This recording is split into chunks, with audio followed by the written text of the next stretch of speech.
Hi, I'm Michael from ETS, and welcome to Inside the TOEFL Test.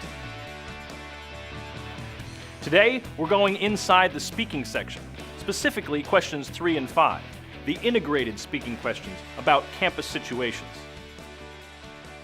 So in the next few minutes, we're going to look at how the questions are structured and what they're asking, how to approach the questions, how your responses are scored. We'll look at a sample response that received a high score, and we'll give you some tips for improving your speaking skills. So here is generally what the questions will look like and how they're structured. In question 3, you will read a passage about a campus-related topic. Then you will listen to a response to that topic. Then you will have 30 seconds to prepare your response and 60 seconds to speak your answer. For question 5, you listen to part of a conversation, then you will have 20 seconds to prepare your response and 60 seconds to speak your answer. Now let's look more closely at what these campus situations questions look like and what they will be asking you to do. For question 3, where you have both reading and listening passages, you will be asked what the opinion is of a speaker in the listening passage. And you'll need to explain how that person's opinion relates to the issues presented in the reading passage. So you're essentially summarizing and combining information from two sources. Here's an example of this type of question. This one is about the student government's decision to buy a new sound system. What else is there to do on campus? What do you mean? I mean, there isn't much to do on campus besides go to the movies. If there were other forms of recreation or other social activities, I don't think most students would have said that going to the movies was their first choice. The man expresses his opinion of the Student Association's recent purchase. State his opinion and explain the reasons he gives for holding that opinion. For question 5, where the listening passage is a conversation about a campus problem and one or more solutions, you will need to describe the problem and then give your opinion about what the solution should be. Here's the example of question 5 about tutors and study groups. Another option, I guess, is to form a study group with other students. That won't cost you any money. That's a thought. Although once I was in a study group, and it was a big waste of time. We usually ended up talking about other stuff, like what we did over the weekend. But that was for a different class, right? I've actually had some pretty good experiences with study groups. Usually students in the same class have different strengths and weaknesses with the material. If they're serious about studying, they can really help each other out. Think about it. Briefly summarize the problem the speakers are discussing, then state which solution you would recommend. Explain the reasons for your recommendation. Now here are some tips for how to approach these kinds of speaking questions. Number 1, be careful not to speak too quickly, because this might make it difficult for the rater to understand you. The questions are designed so that if you speak at a normal pace, you will have enough time to give a complete response. And you'll get better at this if you time yourself when you practice. Number 2, in question 3, where you have the reading passage, then the conversation between two speakers, listen carefully to the speaker's reasons for agreeing or disagreeing with points made in the reading. Then make sure you summarize the opinion of the speaker in your answer. Number 3, for question 5, as you listen, focus on identifying and understanding what the problem and possible solutions are, and then write down a few key words or ideas on your scratch paper. But remember, you need to do more than summarize in your response. You also need to give your opinion. So don't spend too much time summarizing. Use most of your time explaining why it is the best solution.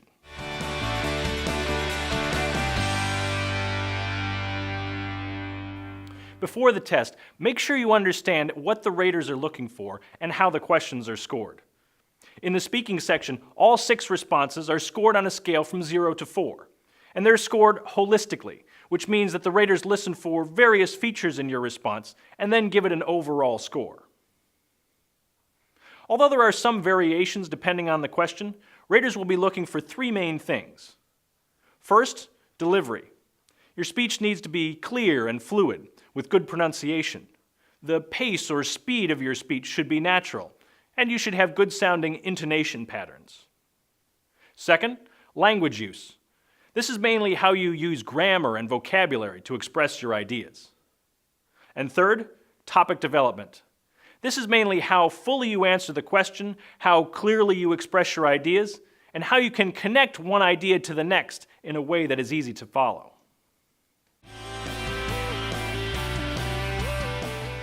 Now let's listen to an example of a speaking response that received a score of 3 on a 4-point scale.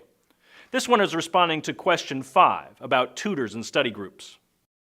The man has a problem that he takes a calculus class, but he does not do well in the calculus, so he's worried about the final. There are two possible solutions, and the first one is get the tutoring program, and the second solution is to form a study group. I think that the second solution is better than the first one for several reasons. First reason is that study group does not need money, but still get help. Also, students in the study group take the same class, so they can explain each other what the lecturer said about. Finally, if students concentrate on the study group, they can improve their grades at final exam because they can talk about the class content. Now let's look at this response in terms of our 3 main criteria: delivery, language use, and topic development. First, delivery. The speaker is generally easy to understand, with good pronunciation and pacing, so she gets a good score for delivery. He does not do well in the calculus, so he's worried about the final. The other two. But language use is another story. We can't give this response a 4 out of 4, mainly because of her imprecise use of language. One example is when she says this: Study group does not need money, but still get help. Also, This could have been much more precise by saying, for example, students can get help from a study group without spending money. they can explain each other. Topic development is actually quite good in this response. She communicates the important information in a clear and coherent way by stating the man's problem and efficiently summarizing the 2 proposed solutions. I think that the second solution is better than the first one for several reasons. First reason. And she explains the reasons for her preference in terms of the advantages of study groups. Basically, that they are both free and helpful. So overall, this meets all the criteria for a score of 3 out of 4. For more details about how the integrated speaking responses are scored, see the speaking scoring guides on the TOEFL website.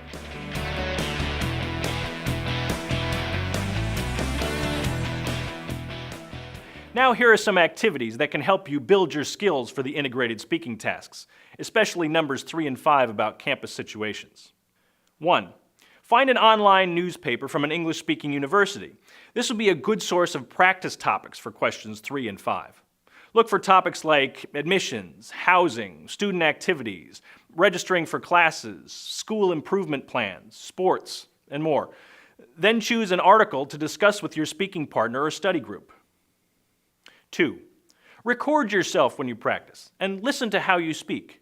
When you listen to yourself, you'll be able to hear some of your mistakes, as well as your tone and pacing. 3. Find listening and reading material that are both about the same topic. The material can contain similar or different views. Then prepare an outline of a 1-minute response that includes your opinion, 2 points to support your opinion, and 1 detail or reason to support each point. 4. Practice improving your fluency. So take that 1-minute presentation and deliver it a few times. And each time, try to improve it a little bit. Smooth out your phrasing. Use different wording for the same ideas. Avoid unnecessary pauses. Use transition words. Those kinds of things. There are lots of ways to improve your English skills. Whatever you do, keep practicing. And good luck on your TOEFL test.